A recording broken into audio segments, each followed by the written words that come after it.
Yang awalnya orang yang dimuliakan oleh Allah Subhanahu wa taala menjadi orang yang paling hina di hadapan Allah Subhanahu wa taala, maka perumpamaan Bal'am itu seperti seekor anjing. Kenapa? Kenapa seperti seekor anjing?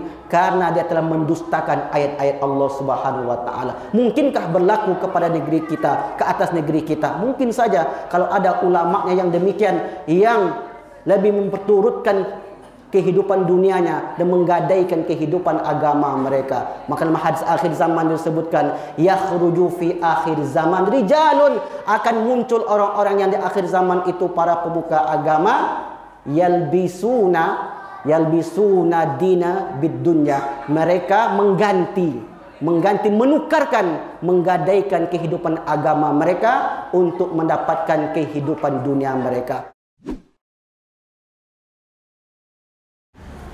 Innal hamdalillah nahmaduhu wa nasta'inuhu wa nastaghfiruh wa na'udzu billahi min shururi anfusina wa min sayyiati a'malina. May yahdihillahu fala mudhillalah wa may yudlil fala hadiyalah. Asyhadu an la ilaha illallah wahdahu la syarikalah wa asyhadu anna Muhammadan abduhu wa rasuluhu la nabiyya ba'dah. Allahumma salli wa sallim ala habibina al-Mustafa Muhammad sallallahu alaihi wasallam. Assalamu alayka ya Rasulullah, assalamu alayka ya Habiballah. Ayuhan nas, usikum bi nafsi bi taqwallah wa ta'atihi faqad fazal muttaqun. Qala Allah Ta'ala fi kitabihil aziz, na'udzu billahi minasy syaithanir rajim. Bismillahirrahmanirrahim. Ya ayyuhalladzina amanu taqullaha haqqa tuqatih wa la tamutunna illa wa antum muslimun. Wa qala fi ayatin ukhra, watlu alaihim naba'alladzi atainahu ayatina fansalakha minha fa'atba'ahu syaitan fakana minal ghawin. Sadaqallahul azim. Kaum muslimin sidang jamaah Jumat yang berbahagia, pertama sekali kita bersyukur kepada Allah dengan mengucapkan alhamdulillahi rabbil alamin. Kemudian berselawat kepada baginda Nabi besar Muhammad sallallahu alaihi wasallam. Allahumma salli ala Muhammad wa ala ali Muhammad. Melalui mimbar yang mulia ini, khatib berpesan kepada diri khatib sendiri dan kepada seluruh jamaah, mari kita senantiasa meningkatkan keimanan dan ketakwaan kita sehingga kita menutup usia ini dengan penutupan yang baik. Amin ya rabbal alamin.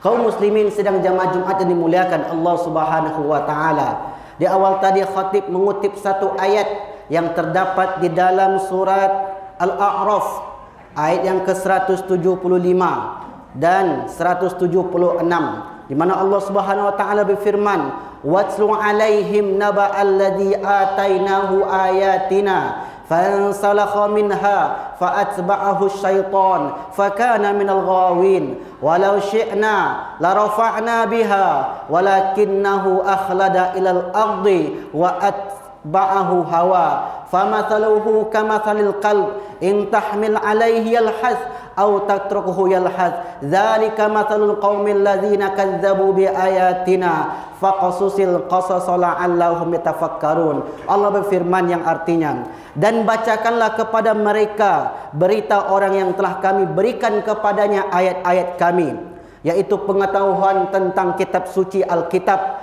Kemudian dia melepaskan diri daripada ayat-ayat itu, lalu dia diikuti oleh syaitan sampai dia tergoda, maka jadilah dia termasuk orang-orang yang sesat.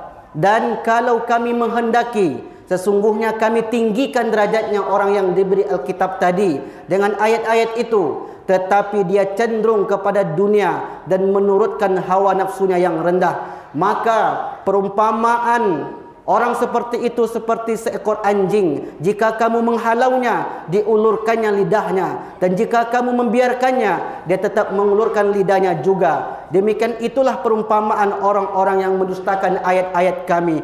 Maka ceritakanlah kepada mereka kisah-kisah itu agar mereka berfikir. Kaum muslimin sedang jamaah Jumat yang dimuliakan Allah Subhanahu wa taala. Ayat ini bercerita tentang seorang ulama yang hidup di zaman Bani Israel pada masa Nabi Musa alaihi salam. Dia adalah Bal'am ibn Ba'urah. Bal'am ibn Ba'urah adalah seorang ulama kenamaan yang apabila dia berdoa pasti akan dikabulkan oleh Allah Subhanahu wa taala. Kenapa bisa demikian? Karena Bal'am ini mengetahui rahasia-rahasia Allah. Ada satu Al-Ismul A'zam, nama yang paling agung dapat diketahui oleh Bal'am ini. Sehingga Allah muliakan Bal'am ini dengan doa-doa yang dikabulkan oleh Allah Subhanahu wa taala. Namun Bal'am ini sayang, dia tinggal di suatu negeri yang mana pemimpinnya orang-orang zalim, penguasanya orang-orang pembohong, orang-orang yang jauh dari Allah Subhanahu wa taala. Maka ketika Bal'am itu tinggal di negeri tersebut, maka pemimpin negeri tersebut mulai risau. Risau bukan dengan Bal'am, risau karena Nabi Musa alaihissalam beserta 12 suku Bani Israel yang terusir dari Mesir datang ke negeri tersebut. Bersampingan hidup dengan negeri Jabbarin, orang-orang Kan'an ini. Tempatnya di sebuah bukit yang bernama Husban. Husban inilah suatu tempat yang dianggap oleh Bani Israel tempat yang sangat mulia. Ketika mereka mendengar kedatangan Musa dan kaumnya, maka mulai risaulah pemimpin-pemimpin Kan'an ini. Kenapa mereka risau? Dia takut kalau nanti Musa dan kaumnya masuk ke negeri itu, maka dia akan membuat negeri yang sudah rusak ini menjadi baik. Kenapa disebut rusak? Karena di negeri tersebut terbiasa untuk berbuat semena-mena, terbiasa untuk menciptakan kemungkaran dan kemaksiatan. Segala bentuk kemungkaran ada di negeri tersebut. Maka mereka risau, andai Musa datang nanti ke negeri kita, kata para pemimpin Kan'an ini, maka pasti akan merubah negeri kita ini, pasti akan membawa wahyu yang diwahyukan kepada Musa. Mereka tahu Nabi Musa itu ada seorang nabi, dan mereka tahu bahwa Musa ini dia akan membawa kedamaian, tapi mereka tak mau. Apa solusinya, kata pemimpin Kan'an yang lainnya? Kata mereka, bagaimana kalau kita datangi Bal'am? Kenapa mesti Bal'am? Karena kita tahu Bal'am apabila berdoa, dia pasti akan dikabulkan oleh Allah Subhanahu wa taala. Datanglah mereka beramai-ramai menemui Bal'am. Wahai Bal'am, kami ada permintaan kepadamu. Apa itu wahai pemimpin Kan'an? Kami meminta kepadamu untuk mendoakan kecelakaan, kehancuran kepada Musa dan pengikutnya. Apa kata Bal'am? Celaka kalian wahai pemimpin Kan'an. Mana mungkin saya mendoakan Musa beserta kaumnya ini. Dia seorang nabi, kalimullah alaihissalam. Tak mungkinlah saya mendoakan. Tolonglah Bal'am, ini permintaan seluruh negeri ini, karena kami tahu engkau orang dekat kepada Allah. Tak bisa, kata Bal'am. Habislah ide para pemimpin ini sedang jamaah Jumat yang dimuliakan Allah Subhanahu wa taala untuk menggoda Bal'am. Apa yang mereka rencanakan sesudah itu? Kalau Bal'am tidak bisa kita goda, maka kita datangi istrinya. Akhirnya datanglah para pemimpin ini kepada istri Bal'am tadi. Wahai istri Bal'am, kami ingin sesuatu dari Bal'am, ingin mendoakan kehancuran kepada Nabi Musa alaihissalam. Kalau dia mau mengikuti keinginan kami, maka harta seberapa banyak pun akan kami berikan, kedudukan yang tinggi akan kami berikan, apapun yang dikehendakinya akan kami berikan kepada Bal'am. Datanglah istri Bal'am ini kepada Bal'am tadi. Wahai abangda, wahai suamiku, tadi saya didatangi oleh pemimpin Kan'an. Katanya kamu tak mau, kamu menolak permintaan mereka. Kata Bal'am, ya, saya menolak permintaan mereka. Kenapa engkau menolak? Yang saya doakan ini adalah seorang nabi. Wahai suamiku, coba engkau pikirkan, kesempatan ini tak datang dua kali, hanya sekali ini akan datang kepada kita. Bisa jadi pemimpin-pemimpin Kan'an ini tak akan menemui kita lagi kalau kita menolak, dan bisa jadi kita akan dibunuh. Tolonglah wahai suamiku. Ternyata sedang jamaah Jumat ini muliakan Allah Subhanahu wa taala, seorang itu digoda tak lolos dari suaminya, ternyata melalui orang terdekat dengannya, yaitu istrinya sendiri. Apa yang terjadi? Lululah lulu lantaklah hati Bal'am tadi. Baiklah wahai istriku, aku akan ikuti kemauanmu. Lalu kemudian setelah dia mendengarkan cakap istrinya, dia mendatangi pemimpin Kan'an tadi. Wahai para pemimpin Kan'an, aku terima tawarmu. Baiklah wahai Bal'am, mari kita berangkat ke Bukit Husban. Berangkatlah mereka ke Bukit Husban. Kemudian permintaan kami wahai Bal'am, tolong doakan kehancuran kepada Musa. Seperti apa redaksinya? Jadikanlah kehancuran kepada Musa dan kaumnya, dan jadikanlah keselamatan kepada Kan'an ini dan negerinya ini. Baiklah kata Bal'am. Kemudian setelah mereka sampai di puncak Bukit Husban, berdoalah sang Bal'am. Ya Allah, jadikanlah kehancuran kepada negeri Jabbarin, negeri Kan'an, dan jadikanlah keselamatan kepada Musa. Diulang lagi oleh Bal'am, jadikanlah keselamatan kepada Musa dan kehancuran kepada Kan'an. Lalu kemudian ditegurlah oleh salah seorang pemimpin Kan'an ini. Wahai Bal'am, apa yang engkau doakan tadi? Yang kami inginkan kepada engkau adalah engkau doakan kehancuran kepada Musa, lalu kemudian keselamatan kepada kami. Apa kata Bal'am? Wahai pemimpin Kan'an, saya sudah berusaha, tapi lidahku terpleset-pleset. Lidahku tak sanggup ketika menyebutkan kehancuran kepada Musa dan kaumnya, terpeleset kehancuran kepada negeri Kan'an. Setiap kali menyebut negeri Kan'an keselamatan, maka yang terucap oleh saya adalah kehancuran kepada kalian. Maka saya tak bisa mendoakannya. Kalau begitu wahai Bal'am, apa solusimu? Karena Bal'am tadi sudah diberikan harta, sudah diiming-iming kedudukan, segan untuk menolak. Akhirnya begini saja wahai pemimpin Kan'an, saya ada ide. Apa idenya?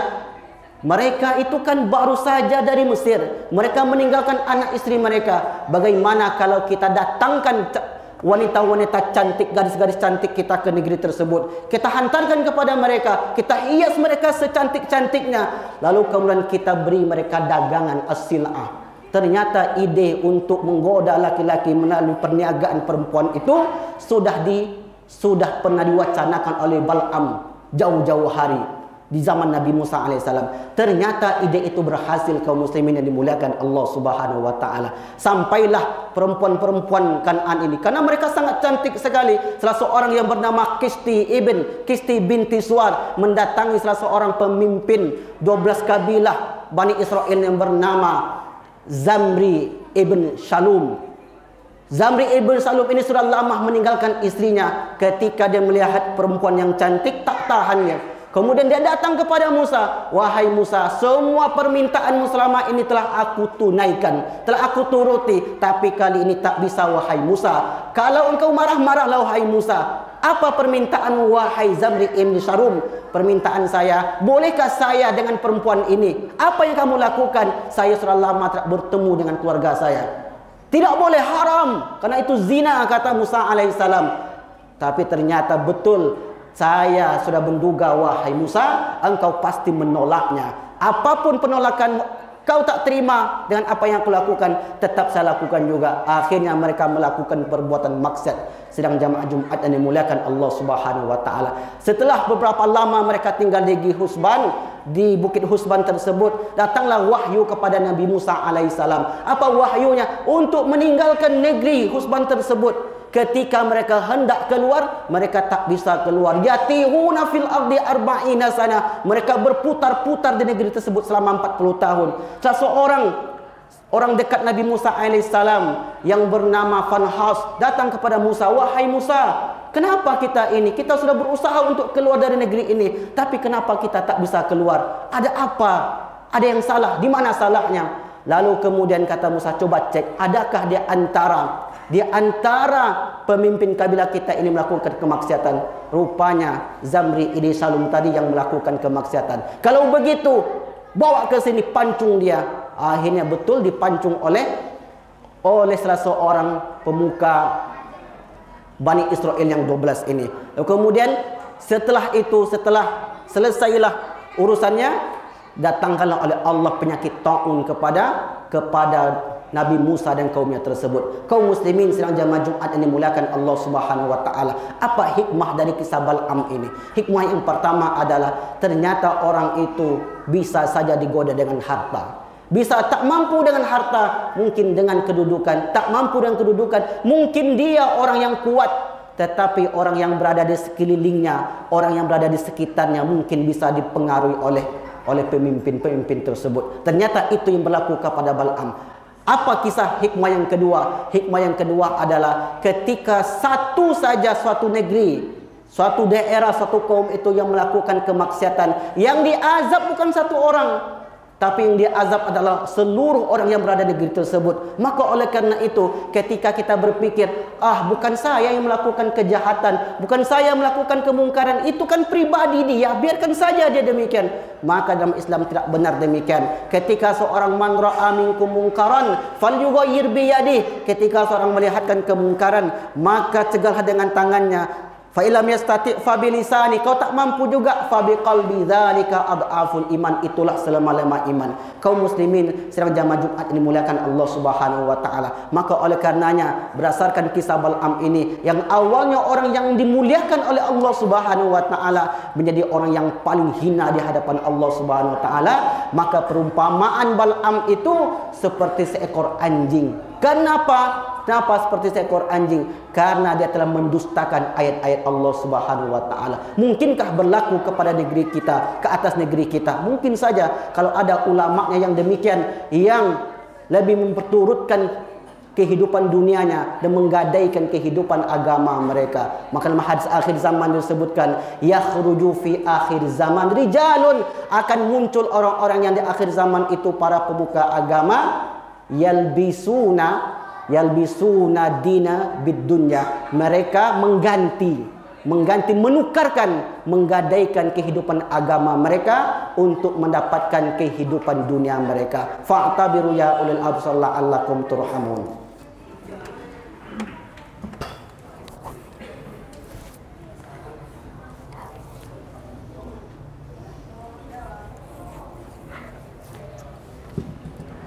Innal hamdalillah nahmaduhu wa nasta'inuhu wa nastaghfiruh wa na'udzu billahi min shururi anfusina wa min sayyiati a'malina. May yahdihillahu fala mudhillalah wa man yudlil fala hadiyalah. Asyhadu an la ilaha illallah wahdahu la syarikalah wa asyhadu anna Muhammadan abduhu wa rasuluhu la nabiyya ba'da. Allahumma shalli wa sallim ala habibina al-Mustafa Muhammad sallallahu alaihi wasallam. Assalamu alayka ya Rasulullah, assalamu alayka ya Habiballah. Usikum bi nafsi bittaqwallah wa ta'atihi faqad fazal muttaqun.